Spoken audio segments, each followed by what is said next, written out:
setting expectations. So I don't really feel like I have to do much to help them get amped up.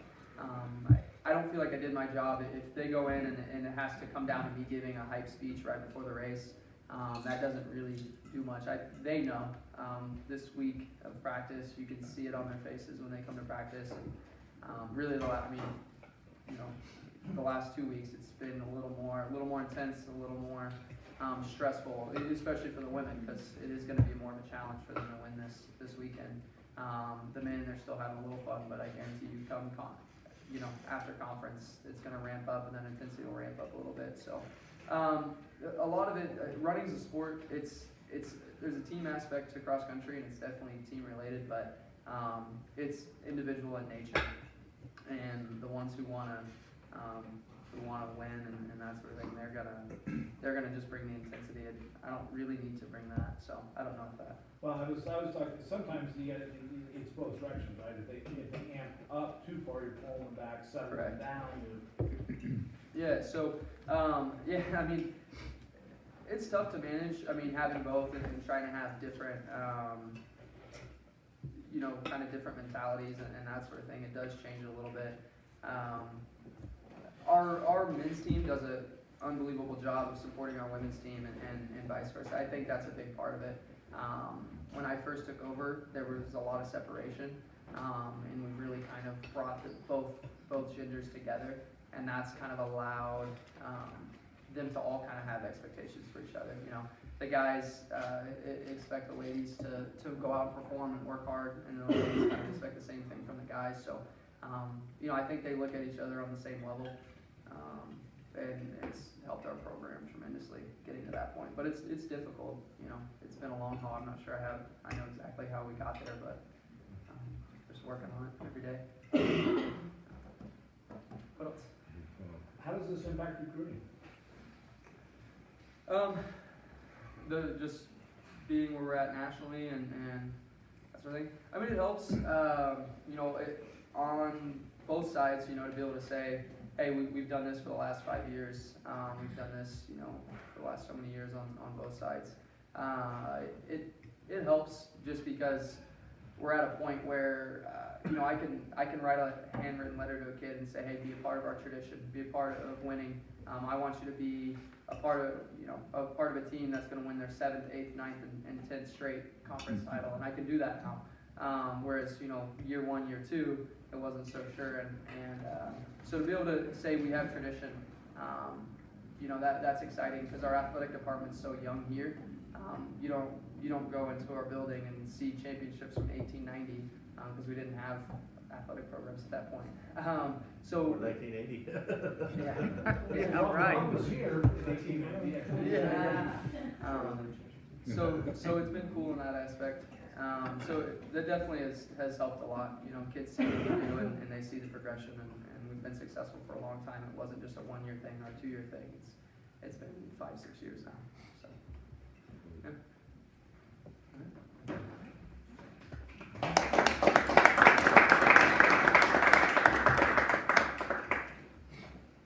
You guys know the lessons of the geese? Have you heard that before? Nod or yes. No? No? Chuck? No? I don't know. You gotta give me more. Really?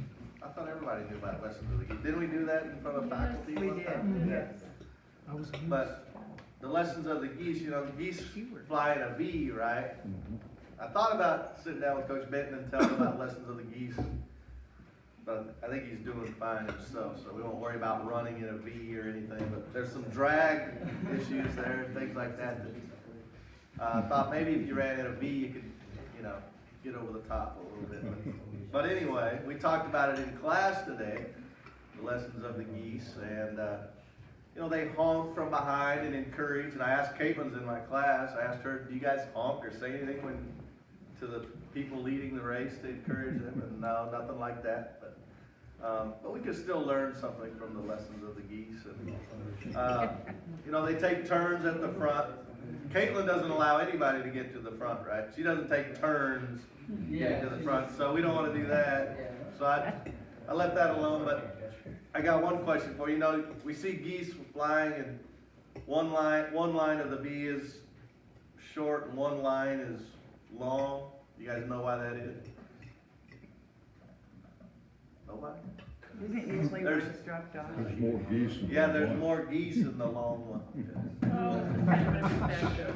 Yes. Oh. Another good joke for Coach Brown. in the world, we don't need another one. Coach Brown is next.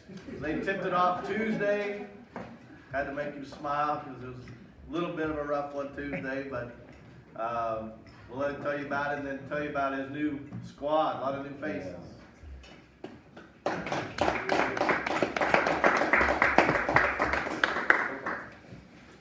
Thank you for the introduction, Jim. Yeah, like you said, a lot of new faces from a lot of new places this year.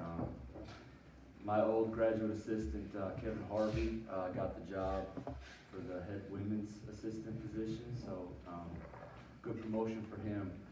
My new GA this year is Isaac Jaramillo he's 2 years ago, he was the assistant coach at Immaculata.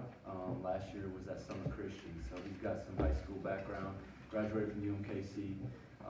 Very young, but very knowledgeable, he's passionate, he's gonna have a pretty good career if he wants to pursue this profession. Tyler Bradyhoff, my old assistant, is at Emporia State now, doing good things there. Happy for him, he was ready. My new assistant coach over the summer, Christian Hildebrandt, took the assistant position at his alma mater, William Jewell, about 3 weeks ago. So it really pretty bad timing, getting ready for a new season with a lot of new faces player-wise, trying to get the coaching staff to gel. Really bad timing. I was scrambling. I was torn between trying to find somebody, trying not to settle for Troy Caton.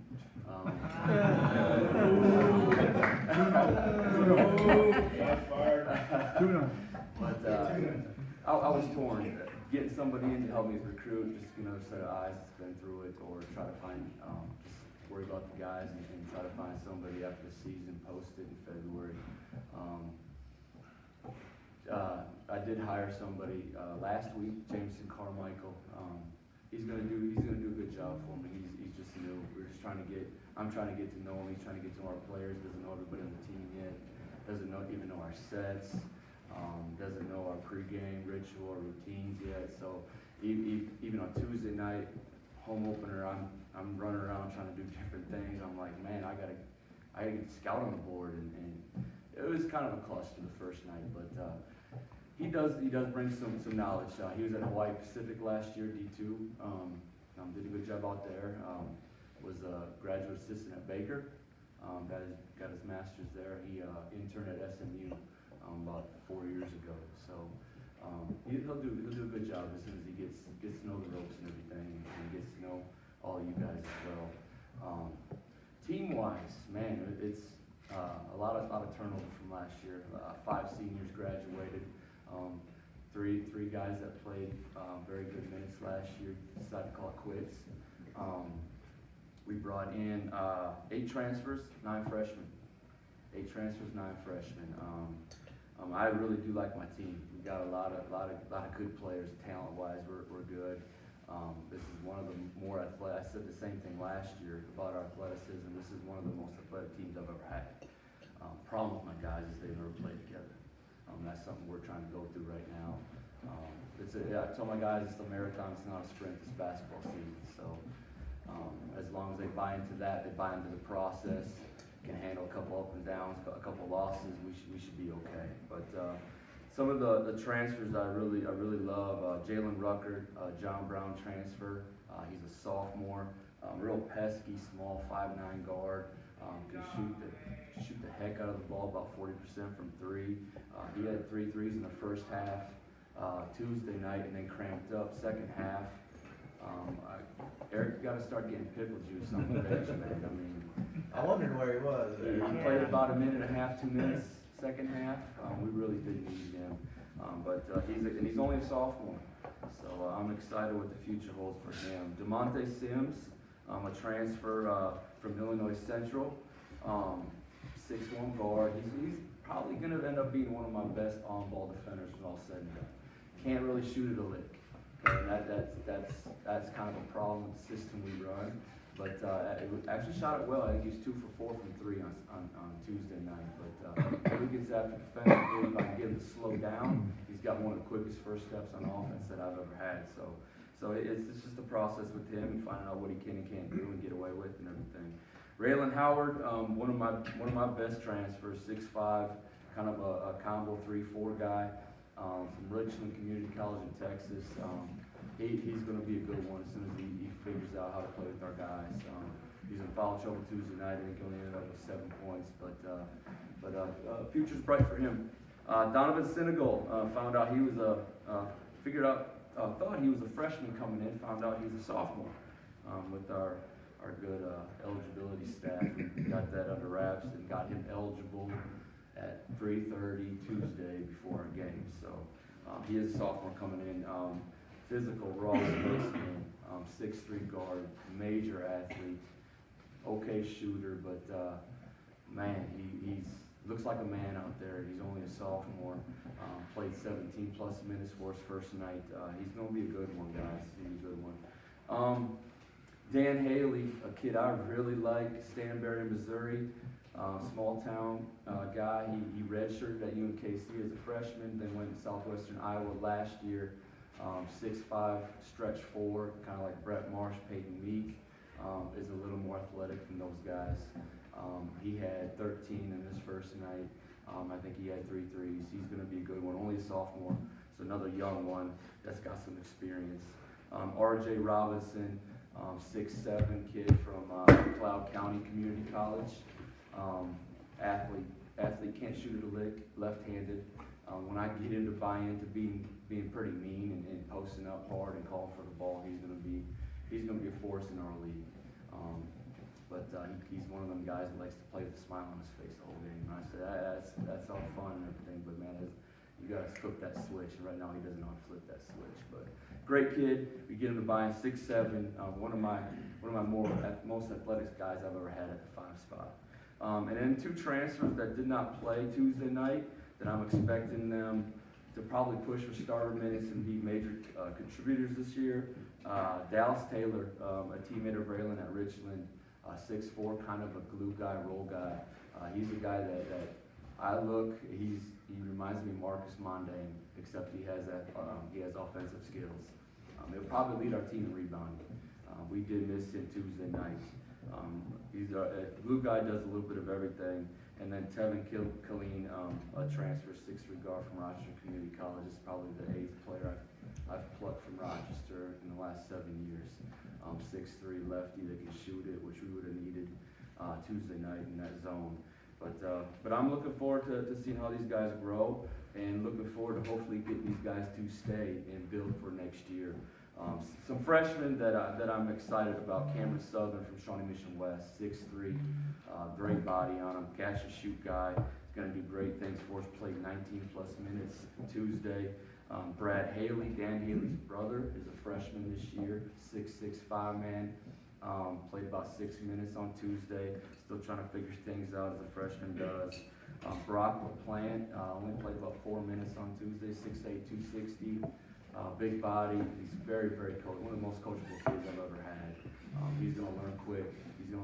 And he's going to be really good if he sticks with it in this league. He's going to be a big-time center in this league. And then Zach Teal, a local guy from Leavenworth, stretch guy, great kid. A year ago, before his senior season, he tore his ACL, and then played on a torn ACL as a senior. Got surgery in March, and then was cleared in basically September to play. So a tough kid. I don't know how that works. I mean, ACL surgeries must be a heck of a lot better, or we got one of the best training staffs in the country. I don't know what it is, but he's ready to go. He's not ready yet, but he will be ready. But yeah, a lot of new guys. And we did play Haskell Tuesday night. It was a tough game. Like Coach said, you win and you learn, right? You don't win and you lose, you win and you learn. We learned a lot about ourselves. We have a long ways to go. I saw a young, new team that doesn't know how to compete with each other yet, battle with each other yet, talk, communicate on the court with each other yet, and play together yet.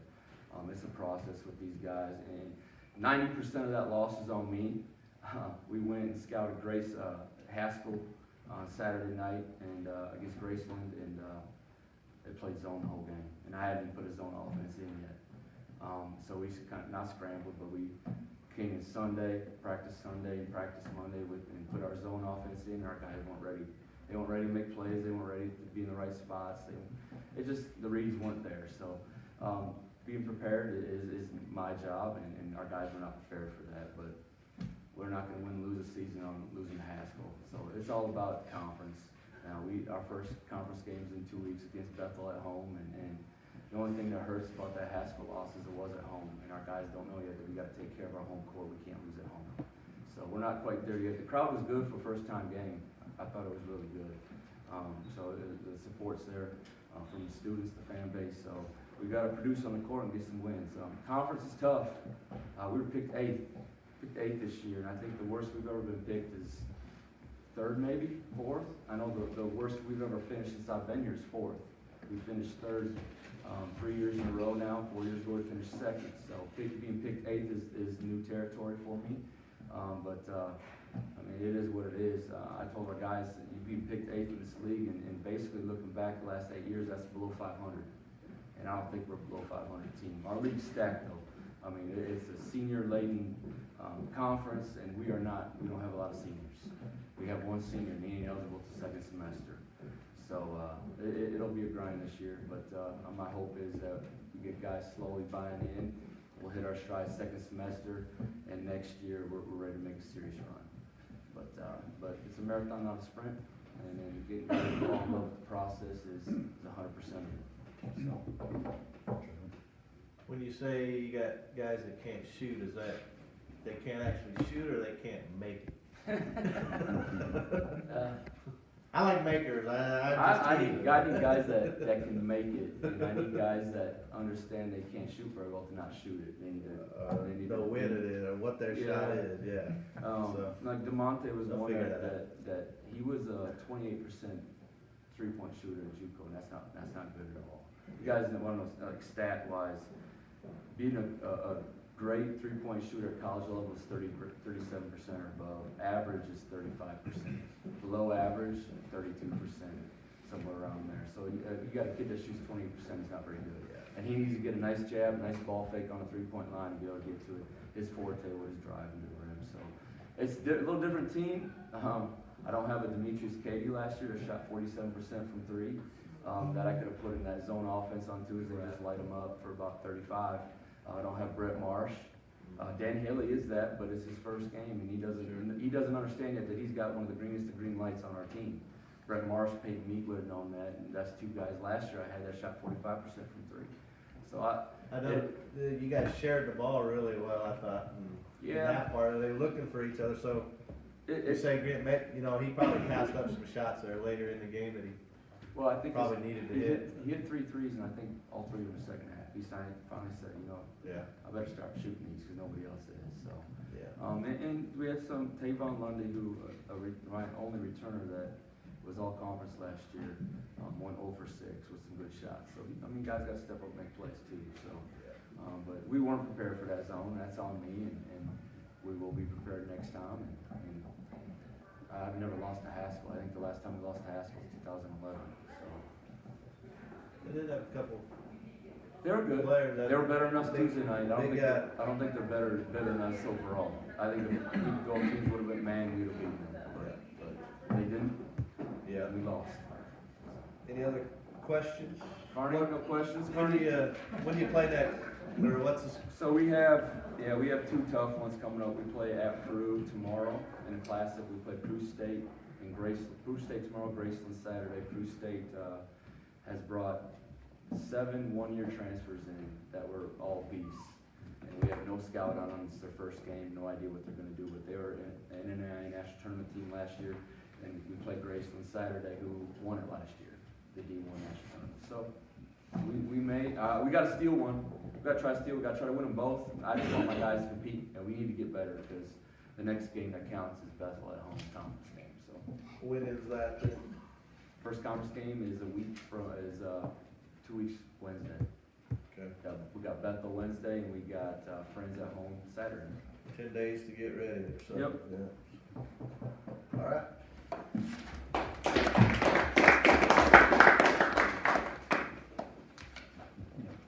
Next up, we got Coach Loecker. Played at Oklahoma State, first year coach here, right? And I don't know if you guys know, but I don't think I'm wrong on this. Gatorade Player of the Year back in the day, right? Out of McPherson High School. So each state has one of those. So she's what year was that? Senior year. What? Senior year. 2000 what? 13, 12. Went twice. Not that long ago. So Gatorade Player of the Year 2013, that's pretty impressive. So Coach Loecker. Definitely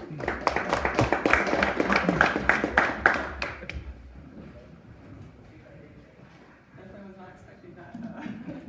That's all right. Yeah, so first year head coach, I was assistant last year, graduate assistant under Coach Bruce Erickson. Worked with him and Coach Nestling, who is now at Seward County Community College. Definitely learned a lot.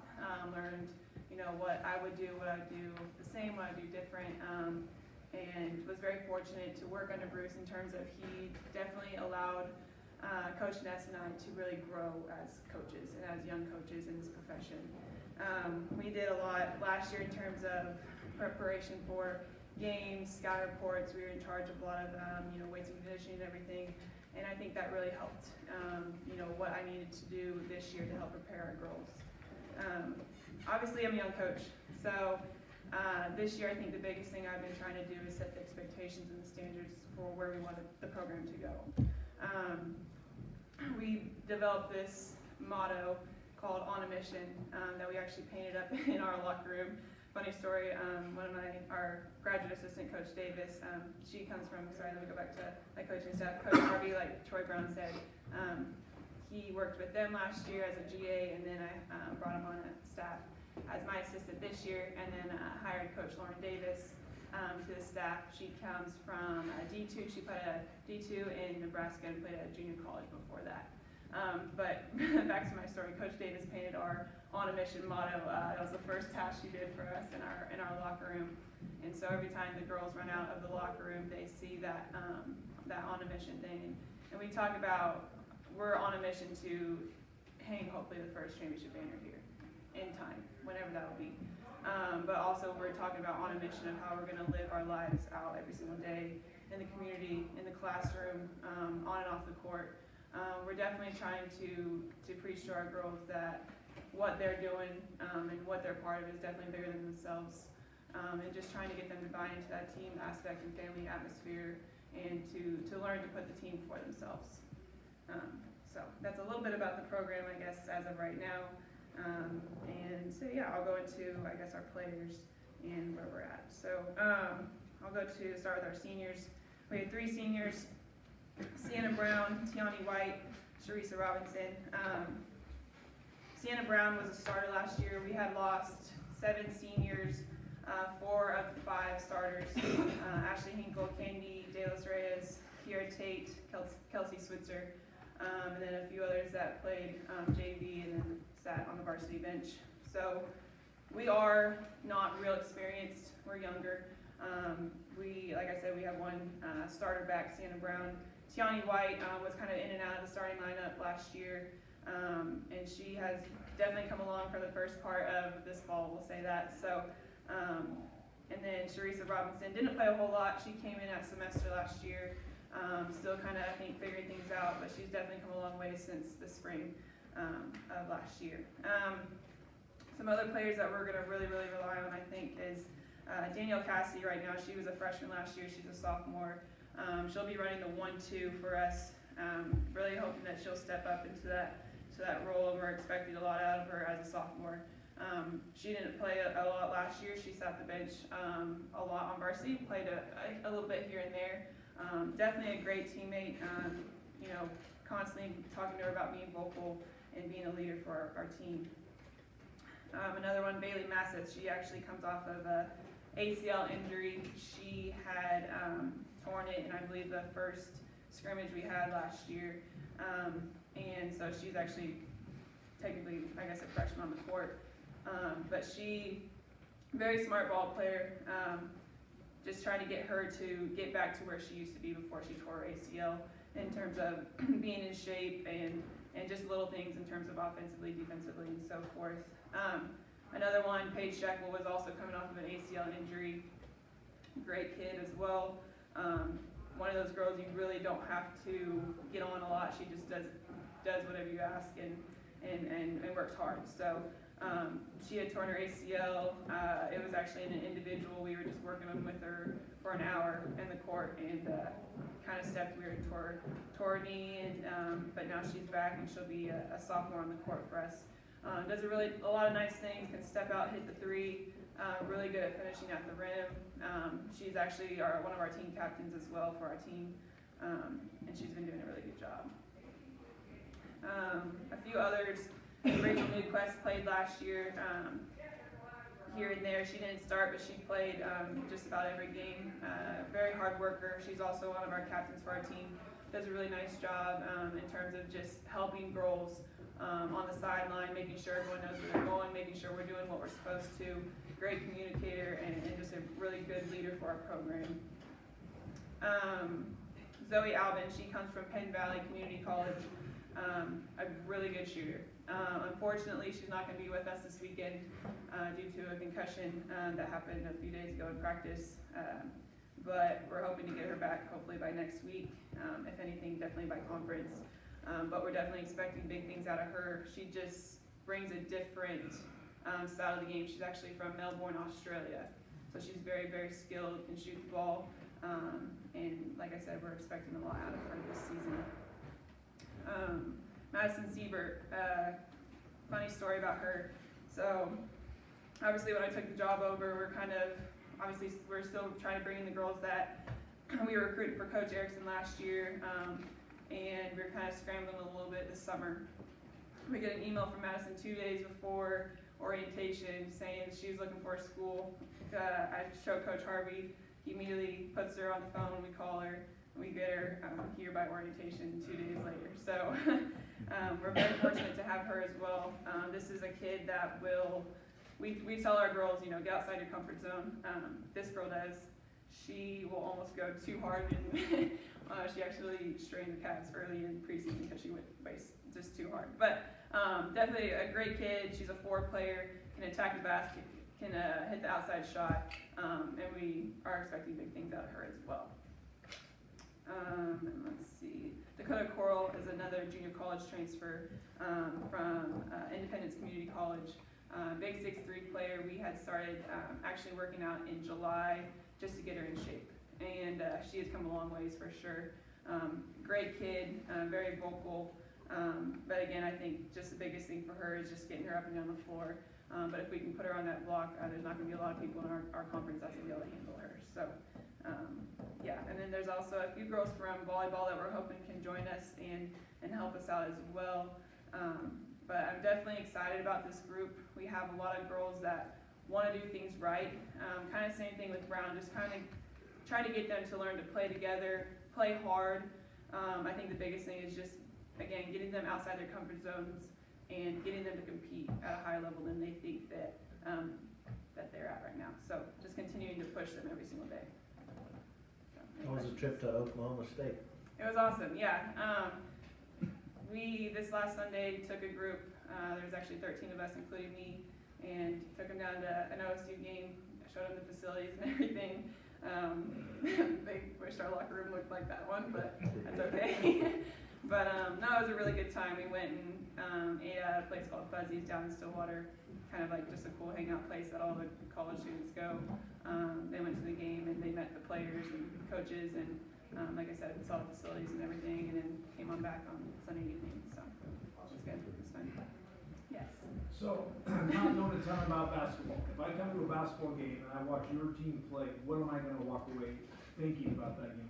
What am I going to see? My goal is for anyone that comes in the gym is that they see that our team just plays hard. Like, that's my biggest thing. I think that we're trying to get our girls to buy in. We got a lot of players, that do a lot of just different things as well. We have some girls that can shoot the three. We have some girls that are really good at taking people off the bounce. Our offense, we're going to do generally a pick and roll offense where it's just continuous setting ball screens and coming off. Defensively, we're going to be man most of the time, just getting after it. And that's one thing too. This year, we're definitely trying to take a lot of pride in our defense because we talk to our girls, the ball's not always going to go in the hole, so you got to be able to get stops. So how do you get them in shape? Well, we did preseason for about, I believe it was 5 weeks. 3 days a week we were lifting, 3 days a week we were conditioning. And we mixed it up a lot. We would do different sprint workouts. We do, whether it's individual, we do team sprint workouts. We would do hill runs out by Genesis. And they'd play pickup a couple times a week. Obviously in practice, we try to do a lot of conditioning with the ball in their hand, just getting them up and down the floor. But obviously today we won't do up and down as much. It'll be more half court and make sure we save their legs for the next 2 days. So what do you have the next 2 days? Sorry, Coach Miller. Yeah, I'll talk about this again. We play Benedictine tomorrow at 5:30 at Ottawa, and then we play Baker on Saturday at 2. So both will be tough games. Benedictine, they have, I believe, 1 senior returning, a lot of juniors and some sophomores. But I think, what we've been telling our girls, you just go and compete. You just never know what's going to happen. Yesterday we did some situational stuff. Towards the end of practice, down by 5, up by 5. What do you do in this situation? Just so they have an idea of, what we need to do. So. Can you give us a preview of what you're gonna do and say at the referee on the first day of class? I can't. I don't know. I don't know. It just comes out. My mom will ask too about that stuff. It just happens. I don't know. That's what I'm anxious to see. Are you gonna be polite or just angry? No. Angry! No, not polite, angry. But Angry! the biggest thing I'm working on though too, obviously I'm young, so I'm gonna try to obviously keep a steady head, definitely for the players as well. But I'm not afraid to get on the rest if I need to. Me neither. Good. Yeah. What does an angry K-Lock look like? You will see. Oh! Hopefully we don't see. Or hopefully you don't see. No, we will. Katelyn, where were you guys picked in the KCAC and how do you guys feel? We are actually preseason ranked 7th by media, 8th by coaches. And honestly, we are glad. We would rather be the underdogs right now. Obviously, we lost a lot of seniors, so they don't know what we have. But I think that was definitely a motivator for our team. Coach Harvey, actually, I was with Coach Brown coming back with Tyler as well from that day, and our girls were practicing with our other coaches. And Coach Harvey told our girls that we were picked last. And I guess immediately, their intensity level just shot up. And so I think just having that in the back of their mind, and we're going to continue to remind them that, hey, you were picked at this place, and we got to prove people wrong. So.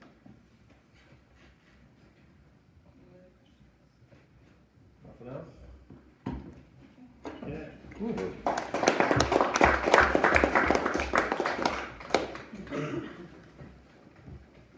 All right, that wraps it up. We will meet again November 16th.